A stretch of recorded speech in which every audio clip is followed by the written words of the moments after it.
मुलांनो, काल आपण आपल्या मराठीच्या पुस्तकातून कवितेची ओळख करून घेतली. पण आज आपल्याला जायचंय कवितेच्या गावाला. छोट्या छोट्या छान छान कविता करायला. फळ्यावर तुम्हाला इथे एक शब्द दिसतो. कोणता शब्द दिसतोय? चित्र.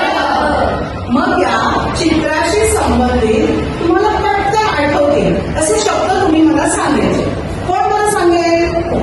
स्वर सांगेल. कोणता शब्द? अरे वा, चित्रकलेचा तास. पटकन सांगा. दुसरा शब्द कोण सांगेल?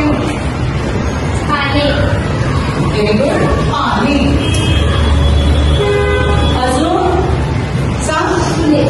फुले. अजून कोणाला काय आठवते का? चैतन्य?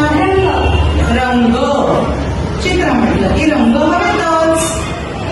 तू सांग. काटवा. अरे वा, पाने, फुले आणि काटवा. छान शब्द आहे. सांग. अरे वा, चित्र रंगीबेरंगी तर हवंच. आता आपल्याकडे चित्राशी संबंधित एकूण 6 शब्द तयार झाले. कोणकोणते? वाचा बरं.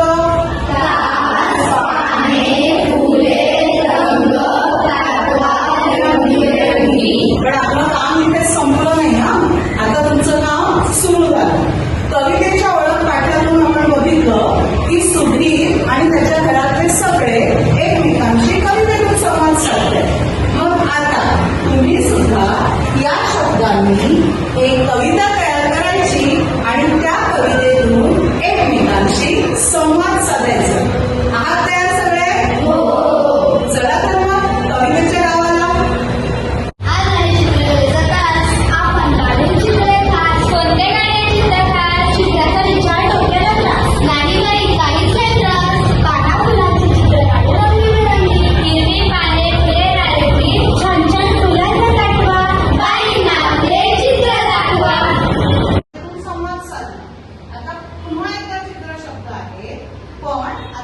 वेगळे शब्द सांगायचे आहेत.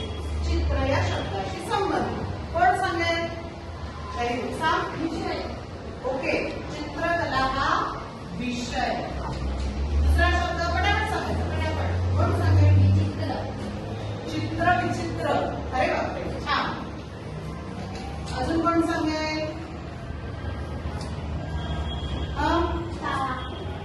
अच्छा, काळ्या रंगाचे चित्र का? पण अजून कोण सांगेल? मस्त. अच्छा, मस्त चित्र काढायचं ना.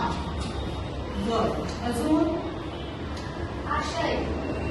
वा, मानसीला चित्रात आशय हवा आहे. अजून एक शब्द कोण सांगेल? जास्त. वा, जोडी इथेच जमली. जास्त आणि मस्त. छान. कोणकोणते शब्द लिहिलेत आपण? विषय, विचित्र, काळा, जास्त, आशय, मस्त. मस्त. मग आता पुन्हा तुमचं नाव काढलेलं आहे. आता तुम्ही हे 6 शब्द वापरून एकमेकांशी कवितेमध्ये संवाद साधायचा आहे. तयार आहात? हो. चित्र काढूया मस्त मस्त, रंग पलीकडे जास्त जास्त. मी हे काढलं चित्र पण थोडं दिसतंय विचित्र. कावळ्याचा रंग काळा, पायात त्याच्या वाळा. बगळा झाला गोरा, पायात त्याच्या दोरा. माझ्या चित्रात राजा, तो वाचतो माझा. चित्रकला माझा आवडता विषय, शब्दाविना व्यक्त होतो आशय.